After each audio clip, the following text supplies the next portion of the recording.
আপনি কি প্রায়ই ক্লান্ত বোধ করেন? হাঁটতে গেলে পায়ে ব্যথা হয়? মাঝে মধ্যেই শরীরের হাড়গুলো ভেঙে যাচ্ছে এমন অনুভূতি হয়?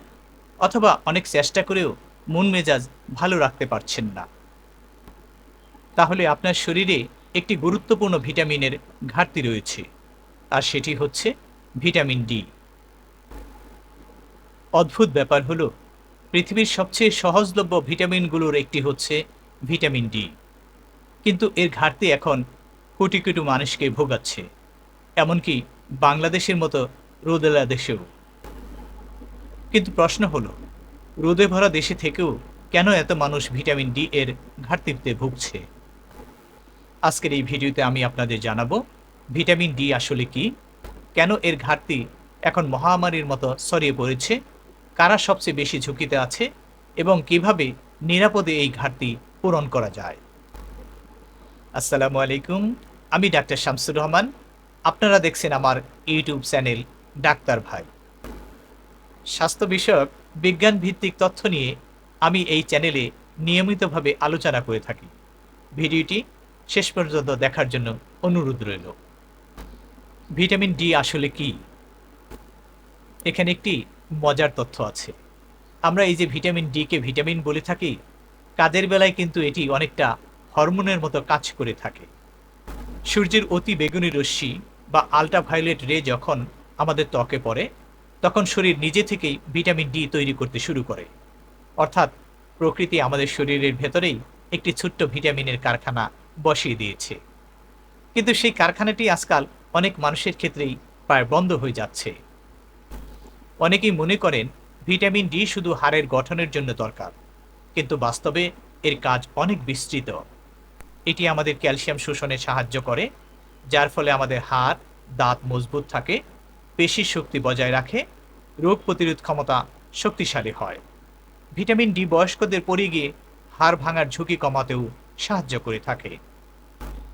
গবেষণায় দেখা গেছে ভিটামিন ডির ঘাটতি থাকলে হাড় দুর্বল হয়ে যেতে পারে এবং দীর্ঘমেয়াদে অস্টিওপোরোসিসের ঝুঁকি বাড়তে পারে। এবার আসি সবচেয়ে গুরুত্বপূর্ণ অংশে, আর সেটি হচ্ছে ভিটামিন ডি ঘাটতি এত বাড়ছে কেন। একসময় আমাদের জীবন ছিল প্রায় সারাক্ষণই বাইরে। কৃষিকাজ, মাঠের কাজ, হাঁটাচলা সবই ছিল খোলা আকাশের নিচে। কিন্তু আজকাল আমাদের জীবনধারা বদলে গেছে। সকালবেলা অফিস, বিকেলবেলা অফিস থেকে বাসা, বাসায় এসে মোবাইল কিংবা টিভি, অর্থাৎ আমরা দিনের বেশিরভাগ সময়ই ঘরের মধ্যে কাটাচ্ছি। ফলে ত্বক পর্যাপ্ত পরিমাণে আল্ট্রাভায়োলেট রশ্মি পাচ্ছে না। অনেকেই আবার রোদ মানে ক্ষতিকর মনে করে এড়িয়ে চলে। ত্বক কালো হয়ে যাবার ভয়, চেহারা নষ্ট হয়ে যাবার ভয়। ফলে বাইরে গেলেই বেশিরভাগ ক্ষেত্রেই পুরো শরীর ঢেকে রাখার একটা প্রবণতা দেখা যায়। এর জন্য ছাতা ব্যবহার করা হয়। আবার অনেকেই সবসময় সানস্ক্রিন ব্যবহার করে থাকেন। সানস্ক্রিন অবশ্যই গুরুত্বপূর্ণ, কারণ এটি ত্বকের ক্যান্সারের ঝুঁকি কমাতে সাহায্য করে। কিন্তু একই সঙ্গে আল্ট্রাভায়োলেট রশ্মিও কমিয়ে দেয়। ফলে শরীরে ভিটামিন ডি তৈরির সুযোগ অনেকটাই কমে যায়। বর্তমানে অনেকেই ওজন বৃদ্ধির কারণে মোটা হয়ে যাচ্ছে। ভিটামিন ডি একটি ফ্যাট সলিবল ভিটামিন। এর ফলে এটি শরীরে চর্বির মধ্যে জমা হতে পারে। এর জন্য যাদের শরীরে অতিরিক্ত চর্বি রয়েছে, তাদের ক্ষেত্রে রক্তে ভিটামিন ডি এর কার্যকর মাত্রা কমে যেতে পারে। আবার বয়স বাড়ার সঙ্গে সঙ্গে ত্বকের ভিটামিন ডি তৈরির ক্ষমতাও কমে যায়। তাই ৬০ বছরের বেশি বয়সীদের মধ্যে ভিটামিন ডির ঘাটতি বেশি দেখা যায়। এ কারণেই বয়স্কদের হাড় ভাঙার ঝুঁকিও বেড়ে যায়। খাবার থেকে আমরা তুলনামূলকভাবে কম ভিটামিন ডি পেয়ে থাকি। খাবারের ভালো উৎসগুলোর মধ্যে আছে সামুদ্রিক মাছ, ডিমের কুসুম, কিছু ফর্টিফাইড দুধ, ফর্টিফাইড খাবার। কিন্তু আমাদের খাদ্য তালিকায় নিয়মিতভাবে এ সকল খাবার অনেক সময় পর্যাপ্ত পরিমাণে থাকে না। চলুন এবার জেনে নেই ভিটামিন ডি ঘাটতির লক্ষণগুলো কি কি। সবচেয়ে বড় সমস্যা হলো, অনেকের মাঝে ভিটামিন ডি ঘাটতির কোনো লক্ষণই দেখা যায় না। তবে কিছু সাধারণ উপসর্গ থাকতে পারে, যেমন সারাক্ষণ ক্লান্ত লাগা, পেশিতে ব্যথা, হাড়ে ব্যথা, দুর্বলতা, সিঁড়ি দিয়ে উপরে উঠতে গেলে কষ্ট হওয়া, ঘন ঘন পড়ে যাওয়া, আর বয়স্কদের ক্ষেত্রে হাড় ভাঙার ঝুঁকি বৃদ্ধি পাওয়া।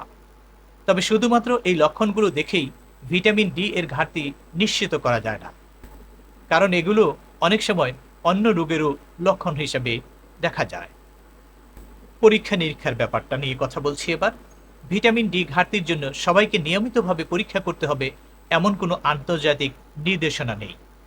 তবে বয়স্ক ব্যক্তি, অস্টিওপোরোসিস রোগী, দীর্ঘদিন ধরে ঘরের ভেতরে থাকা মানুষ, কিছু দীর্ঘস্থায়ী রোগে আক্রান্ত ব্যক্তি, তাদের চিকিৎসকের পরামর্শ অনুযায়ী অবশ্যই ভিটামিন ডির পরীক্ষা করা উচিত।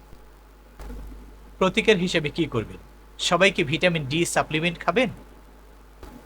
সোশ্যাল মিডিয়ায় অনেকেই বলে থাকেন ভিটামিন ডি খেলে সব ধরনের রোগ ভালো হবে। এটি সঠিক নয়। ভিটামিন ডি অবশ্যই প্রয়োজনীয়, কিন্তু অতিরিক্ত ভিটামিন ডি ক্ষতিরও কারণ হতে পারে। অতিরিক্ত ভিটামিন ডি গ্রহণের ফলে রক্তে ক্যালসিয়ামের মাত্রা বেড়ে যেতে পারে, বমি বমি ভাব হতে পারে, কিডনির ক্ষতি হতে পারে, কিডনিতে পাথর হওয়ার ঝুঁকি বেড়ে যেতে পারে। তাই সাপ্লিমেন্ট শুরু করার আগে অবশ্যই চিকিৎসকের পরামর্শ নেওয়া অত্যন্ত জরুরি। সবচেয়ে ভালো হয় এর জন্য নিয়মিতভাবে নিরাপদ সূর্যালোক গ্রহণ করা। সপ্তাহের কয়েকদিন হাত, মুখ বা বাহুতে কিছু সময়ের জন্য সূর্যের আলো লাগতে দিন। সকালের কাঁচা রোদ এক্ষেত্রে উপকারী হতে পারে।